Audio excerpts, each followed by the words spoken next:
எல்லாருக்கும் எனக்கு நேரம் இல்லாதனால நீங்கள் எல்லோரும் நல்லா இருங்க, நான் கிளம்புறேன். எல்லாத்தையும் உங்கள் அன்புக்கு ரொம்ப நன்றி. இங்கே வந்திருக்க எல்லாருக்கும் என்னுடைய வணக்கம். முக்கியமாக விக்ரனன்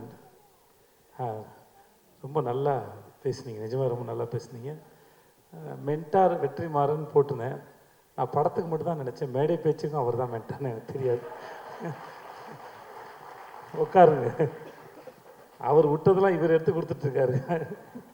நீங்கள் ரொம்ப நல்ல மென்டார் சார். ஒருவேளை நாளை பின்ன நான் படம் பண்ணாலும் எனக்கு மென்டார் ஆகிடுங்க sir. Please, I need it sir. இந்த படத்தோட ட்ரெய்லர் பார்த்தேன். எனக்கு ரொம்ப கம்மியான நேரம் இருக்குது. நான் நிஜமாகவே ஊருக்கு போகணும், நான் போய் சொல்ல. அதனால் இங்கே இருக்க எல்லார் மேலேயும் சத்தியமாக இந்த படத்தோட ட்ரெய்லர் பார்த்தேன். எனக்கு ரொம்ப நல்லா இருந்தது, ரொம்ப ரொம்ப நல்லா இருந்தது, ரொம்ப பிடிச்சிருந்தது.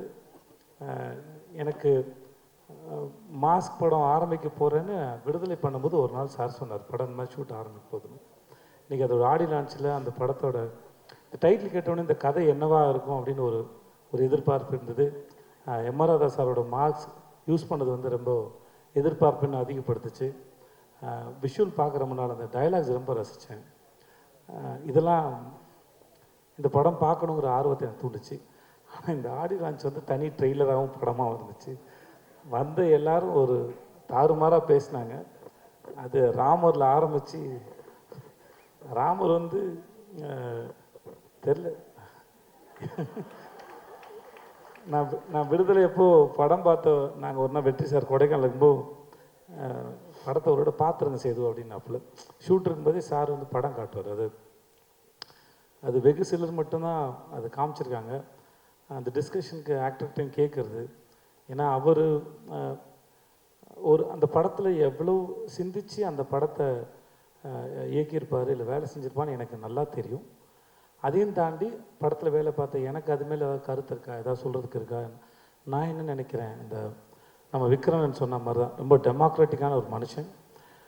நான் பார்த்த வரைக்கும் ரெண்டு முகம் கிடையாது அவர்கிட்ட, எந்த மாஸ்க்கும் இல்லை.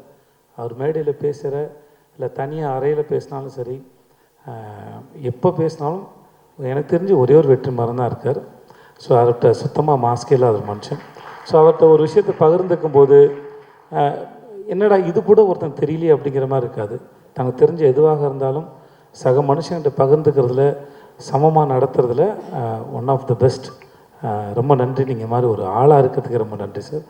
I learn so much from you. So அப்போது அந்த சமயத்தில் இந்த ராமருங்க ஒரு ஆளை பார்க்கும்போது, ஐயோ பாவம் புள்ள பூச்சி இந்த மனுஷன்ட்ட மாட்டிகிட்டு இருக்கா அப்படின்னு நினச்சேன். எனக்கு எப்போ தான் தெரிஞ்சது அந்த ஆளுக்கிட்ட நம்ம கூட்டமே மாட்டேங்குது.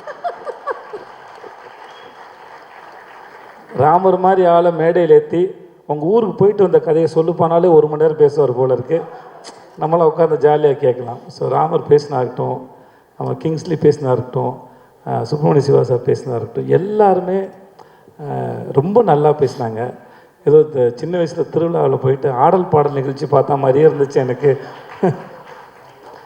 ரொம்ப நல்லா இருந்தது. இந்த எவ்வளோ அவசரமாக இருந்தாலும் வழக்கமாக இந்த மாதிரி வேறு படத்தோட ஆடியோ லான்ச் போனால் போக மாட்டேன். எனக்கு என்ன பேசுகிறேன்னே தெரியாது, எதுவுமே தெரியாது, யாரையும் தெரியாது, ஒன்றுமே தெரியாமல் எப்படி பேசுகிறேன்னு தெரியல அப்படின்னு ரொம்ப தயக்கத்தில் இருப்பேன். நான் ஒரு அந்த மாதிரி சமயத்தில் நான் ஒரு இப்போ ஜிவி பாடினார்ல, ஒரு சிங்கராக பிறந்திருந்தா 2 பாட்டு பாடிட்டு போயிடலாம், ஒரு 2 நிமிஷம் பாடினா கூட்டத்தை நம்ம பக்கம் திருப்பிடலான்னு தோணும். ரொம்ப கூச்சத்தில் தான் போவேன். நான் முறையாக வேறொரு படத்தோட ஆடியோ லான்ச்சுக்கு வந்து நான் ரொம்ப சந்தோஷமாக போகிறேன்னா அது இந்த படத்தோடு தான். இந்த ஆனால் ஒன்று மட்டும் தெரிஞ்சு, இந்த வேலை பார்த்த மனுஷங்களாம் உள்ளுக்குள்ளே செம்மையாக அடிச்சுட்டு வந்துருக்கானுங்க போல இருக்குது. மேடையில் நாகரிகம் பேசுகிறாங்க. ஏன்னா நல்லா பேசிக்கிட்டாங்க, இப்போ நல்லா பேசிக்கிட்டாங்க, நல்லா இருந்தது, வெளியும் தெரிஞ்சுது. அப்புறம் இருக்கிறார் இல்லை அப்படிங்கிற அந்த நெல்சனுடைய அந்த காட்சி என்னன்னு, அவர் எந்த தூணில் இருப்பாரோ துரும்பில் இருப்பாரோ, ஆனால் படத்தில் இருக்காருன்னு நினைக்கிறேன். நானும் தெரிஞ்சு பார்க்க ஆசையாக இருக்கேன். மற்றபடி கவின், உங்கள் வாழ்த்துக்கள் கவின். கவின் ஸ்க்ரீனில் பார்க்குறது ரொம்ப பிடிச்சிருக்கு. ரொம்ப வசீகரமாக இருக்கீங்க, ரொம்ப நல்லா இருக்கீங்க.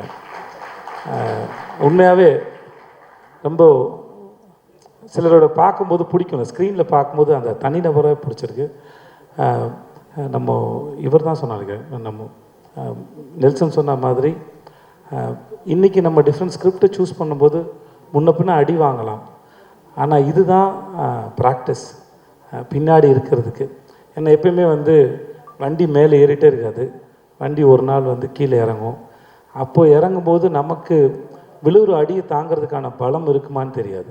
ஆனால் இன்றைக்கி விழுந்து வாங்குகிற ப்ராக்டிஸ் பண்ணுற இந்த மென்டல் ஹெல்த் வந்து பின்னாடி என்ன அடித்தாலும் எவன் அடித்தாலும் தாங்குற அளவுக்கு இருக்கும் நம்புகிறேன். ஸோ இந்த ப்ராக்டிஸ் என்றைக்குமே நம்புங்க. ஏன்னா அது நீங்கள் சொந்தமாக அனுபவப்பட்டு சம்பாதிக்கிறது. ஸோ அது படம் கண்டிப்பாக என்றைக்குனாலும் ஓடுற படமாக இருக்கணும், அது மக்களை போய் சேரணும், அதில் மாற்றுக்கிறது இல்லை. பட் ஆனால் அது எக்ஸ்பெரிமெண்ட் பண்ணும்போது நம்ம காலத்துக்கும் நம்மளால் நம்ம சொந்த அறிவோடு சர்வை பண்ண முடியும். கண்டிப்பாக அந்த காலம் உங்களை நிப்பாட்டு நம்புகிறேன். இந்த படத்து மேலே நிஜமாக பெரிய நம்பிக்கை இருக்குது. இந்த ஃபோட்டோவில் கொட்டுற மாதிரி பணம் வந்து ஆண்ட்ரியாவுக்கும் சொக்கு சாருக்கும் கொட்டட்டும். எனக்கு ஏதாவது பார்த்து பண்ணி விடுங்க பின்னாடி. ஏன்னா 8 நாள் கூப்பிட்டு போய் என்னை வச்சு செஞ்சுருக்காங்க. உண்மையாகவே எனக்கு பேமெண்ட் பாக்கி இருக்குது, ஏதாவது பார்த்து கொடுத்து விடுங்க. ஆண்ட்ரியா, நான் சின்ன வயசில் பீச்சில் சிலை பார்த்தேன், அப்புறம் ஆண்ட்ரியாவை பார்த்தேன், அப்படியே தான் இருக்குது ரொம்ப வருஷமாக. You look same. அது எப்படின்னு தெரிலமா, அது உங்களெல்லாம் நான் கூப்பிட்டு வந்து ஃபாரின்லேருந்து ஆளுங்க வந்து இன்டர்வியூ எடுக்கணும். எப்படி இத்தனை வருஷம் அப்படியே இருக்கிறீங்க? சந்திராவை பார்த்த மாதிரி தான் இருக்கீங்க. அதுக்கு முன்னாடி நான் நர்சூஸ் காஃபி ஏதோ ஆடில் பார்த்த மாதிரியே இருக்கிறீங்க. அதை ஒரு புடவை ஒன்று கட்டிக்கிட்டு அதே முன்னாடி இதே மாதிரி முடி இருக்கும். நான் அப்பையும் பார்த்துருக்கேன், யாரா இந்த பொண்ணுன்னு. இப்பயும் அப்படி தான் பார்க்குறேன், யாரா இந்த பொண்ணுன்னு. நாளை பின்ன என் பையனும் பார்ப்பான் போடுது, யாரா இந்த பொண்ணுன்னு. நிஜமாகவே அதே அழகுமா தெரில. வீட்டுக்கு போய் ஃப்ரிட்ஜில் உட்காருங்களா, பெட்ரூமில் படுக்கிறீங்கன்னு தெரில. வாழ்க நீங்கள். எனக்கு உங்கள் பேர் கேட்டேன், மறந்துட்டேன். रूहानी, कैसे आप? अच्छा है, आप बहुत सुंदर है, ஆல் தி பெஸ்ட். மற்றபடி எல்லாருக்கும் எனக்கு நேரம் இல்லாதனால நீங்கள் எல்லோரும் நல்லா இருங்க, நான் கிளம்புறேன். சார், வெற்றி சார் என்னை கூப்பிட்டது ரொம்ப நன்றி சார். எனக்கு அந்த ஐட்டம் சாங் ரொம்ப பிடிச்சிருந்தது சார். சார், நீ தான் இந்த உங்கள் கை தட்டுறீங்கன்னா உங்கள் எல்லாருக்கும் தான் பிடிச்சின்னு அர்த்தம். என்னெல்லாம் ஏமாற்ற முடியாது, நானே ஏமாற்றுப்பேன். ஆனால் சார், வாழ்த்துக்கள். அவனுக்கு ரொம்ப சந்தோஷம். கார்டு எடுத்த போது பார்த்தது நீ தான் பண்ணேன்னு சொன்னாங்க, ஒரு நாளில் பண்ணேன்னு சொன்னாங்க. வாழ்த்துக்கள் சார், ஒன்று பார்க்கல, சந்தோஷம். வாழ்த்துக்கள். Thank you so much. GV sir, இது வரைக்கும் நான் எந்த படம் கேட்டாலும் எனக்கு வந்து பண்ணுறேன்னு ஒத்துக்கிட்டதே இல்லை. Thanks GV sir. ஆனால் ஒரு முறை சொல்லுவார், என்னை கூப்பிடுங்க சார்னு.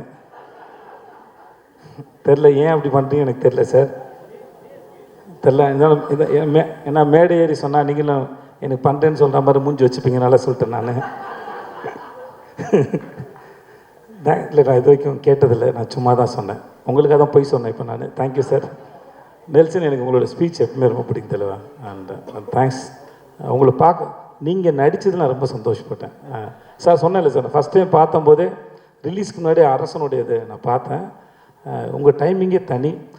எனக்கு இன்றைக்கி மேடையில் விக்ரன் பேசும்போது விக்ரன் டைமிங்கில் ஏதாவது ஒரு கதாபாத்திரத்தை நீங்கள் எழுதுவீங்கன்னு நான் நம்புகிறேன்.